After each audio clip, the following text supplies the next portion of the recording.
شروع اللہ کے ببرکت نام سے جو بڑا مہربان نہایت رحم کرنے والا ہے۔ آج کی اس ویڈیو میں ہم سیدہ فاطمہ رضی اللہ تعالیٰ عنہا کی زندگی کے واقعات میں سے ایک واقعہ آپ کے سامنے پیش کرتے ہیں۔ عرب کی عورتیں حضرت فاطمہ رضی اللہ تعالیٰ عنہا کو بہت ہی غریب سمجھتی تھیں، کیونکہ ہر وقت حضرت فاطمہ سادگی میں رہتی تھی، اس لیے وہ یہ سمجھتی تھی کہ حضرت فاطمہ کے پاس کچھ بھی نہیں ہے۔ حضرت فاطمہ رضی اللہ تعالیٰ عنہا کی صحابت کی باتیں کچھ عورتیں کرنے لگیں تو ان عورتوں میں سے ایک منافق عورت بولی کہ میں نہیں مانتی کہ بنت رسول اللہ کے پاس کوئی معجزہ یا دولت ہے، وہ ہر وقت سادگی میں رہتی ہیں۔ اس بات کو جاننے کے لیے وہ منافق عورت حضرت فاطمہ کے گھر پہنچی تو آپ رضی اللہ تعالیٰ عنہا نے دروازہ کھولا، اس عورت کو اندر بلایا، گھر کے اندر بٹھایا تو وہ عورت بولی، اے بنت رسول اللہ، آپ کی صحابت کے چرچے عام ہو رہے ہیں، آج میں بھی چاہوں گی کہ آپ مجھے بھی کچھ دکھائیں۔ حضرت فاطمہ رضی اللہ تعالیٰ عنہا فرمانے لگی کہ اللہ تبارک و تعالیٰ نے ہر انسان کو وہ عطا کیا ہے جو اس کے لیے بہتر ہے۔ بی بی فاطمہ نے کہا کہ اے عورت، وہ نعمت دیکھو جو اللہ تبارک و تعالیٰ نے تمہیں جسم کی صورت میں عطا کی ہے، ان نعمتوں کے آگے دنیا کی دولت کچھ بھی نہیں ہے۔ وہ عورت بی بی فاطمہ کی باتوں پہ ہنسنے لگی اور کہنے لگی کہ آپ مجھے کوئی دولت یا معجزہ دکھا دیں تو میں مان جاؤں گی کہ آپ کا بابا اللہ کا رسول ہے اور آپ کا خاندان سچا ہے۔ حضرت فاطمہ رضی اللہ تعالیٰ عنہا نے فرمایا کہ وہاں پہ میرا مصلی ہے جہاں پہ میں نماز پڑھتی ہوں، اس کو ہٹا کر دیکھو تو تمہیں تمہاری مراد مل جائے گی۔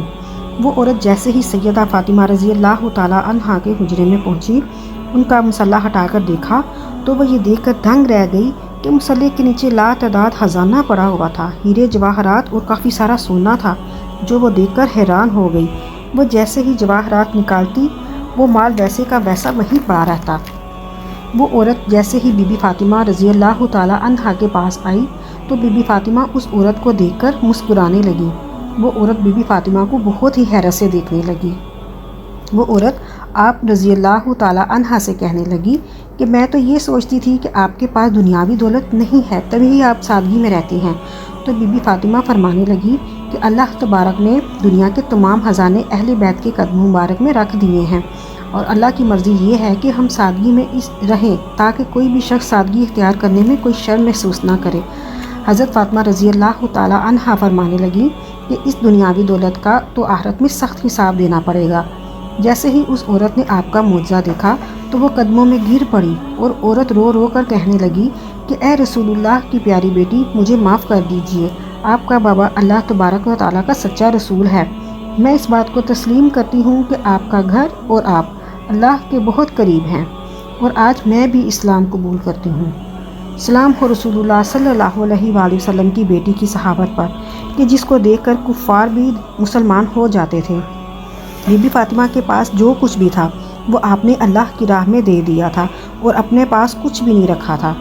بی بی فاطمہ کی زندگی نہایت ہی سادگی سے تھی۔ بی بی فاطمہ اپنے گھر کا سارے کام اپنے ہاتھوں سے کیا کرتی تھی، اپنے بچوں کی پرورش بھی کیا کرتی تھی۔ چکی پیسنے کی وجہ سے ان کے ہاتھوں میں گٹھے پڑ جاتے تھے، پانی کی مشک بھی خود اٹھا کر لاتی تھی جس سے سینے پر رسی کے نشانات پڑ گئے تھے۔ گھر میں سارا دن چکی میں آٹا پیسا کرتی تھی۔ آپ رضی اللہ تعالیٰ عنہا ہر وقت سادگی میں رہتی تھی۔ تو یہ تھی ہمارے نبی صلی اللہ علیہ وآلہ وسلم کی بیٹی کی شان کہ اپنی ساری زندگی سادگی میں گزارتی۔ اللہ پاک ہمیں بھی نبی پاک صلی اللہ علیہ وآلہ وسلم کی سنت کی پیروی کرنے کی توفیق عطا فرمائے، آمین۔